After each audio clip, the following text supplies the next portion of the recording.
Wysteria, energy, twister.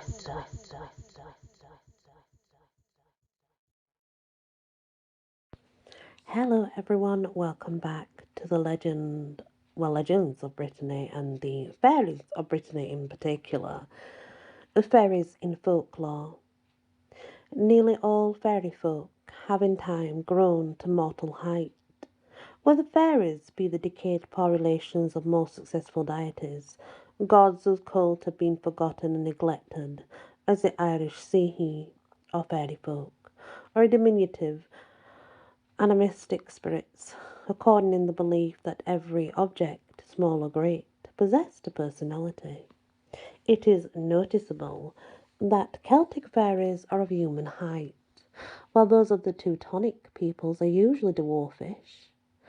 Britannia may come originally from the loins of Titans, or she may be Diana, come down in the world, and Oberon may hail from a very different and more dwarfish source.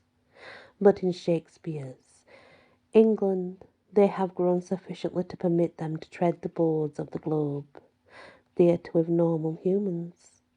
Scores of fairies mate with mortal men, and men, as a rule, do not care for dwarf wives. Among Celts, at least, the Fae, whatever her original stature, in later times has certainly achieved the height of mortal womanhood. In Upper Britanny, where French is the language in general use, the usual French ideas concerning fairies prevail. They are called fées or fêtes, Latin feta, and sometimes fions, which remind us of the fions of Scottish and Irish folklore. There are old people still alive who claim to have seen the fairies, who describe them variously. But the general belief seems to be that they disappeared from the land several generations ago. One old man described them as having teeth and as long as one's hand, and as wearing garments of seaweed or leaves. They were human in aspect, said another, ancient whom Sibyl questioned their clothes were seamless, and it was impossible to say by merely looking at them whether they were male or female. Their garments were of the most brilliant colours imaginable, but if one approached them too closely, these gaudy hues disappeared. They wore a kind of bonnet shaped like a crown, which appeared to be part of their person. The people of the coast say that the fairies are an accursed race who are condemned to walk the earth for a certain space. Some even think them rebellious angels who have been sent to earth for a time to expiate their offences against heaven.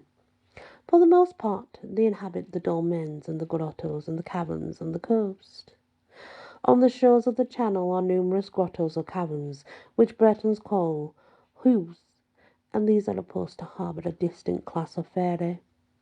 Some of these caverns are from 20 to 30 feet high, and so extensive that it is unwise to explore them too far. Others seem only large enough to hold a single person, but if one enters, he will find himself in a spacious, natural chamber. The inhabitants of these depths, like all their kind, prefer to sally forth by night rather than by day. In the daytime, they are not seen because they smear themselves with the magic ointment which renders them invisible.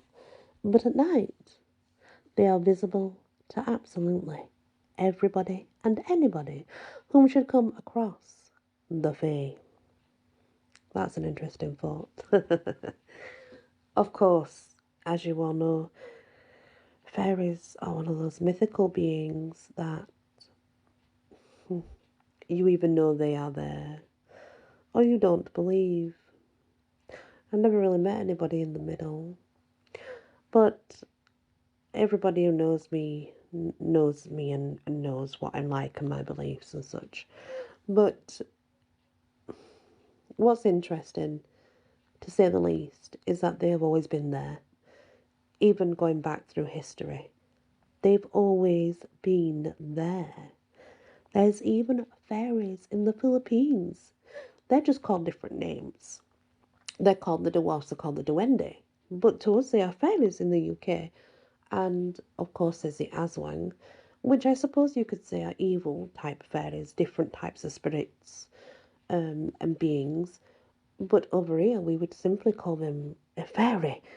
So they are absolutely everywhere upon the earth, and they go back so very, very long. So I think there's truth in that alone. Thank you for listening and many blessings. Wysteria, energy, twister.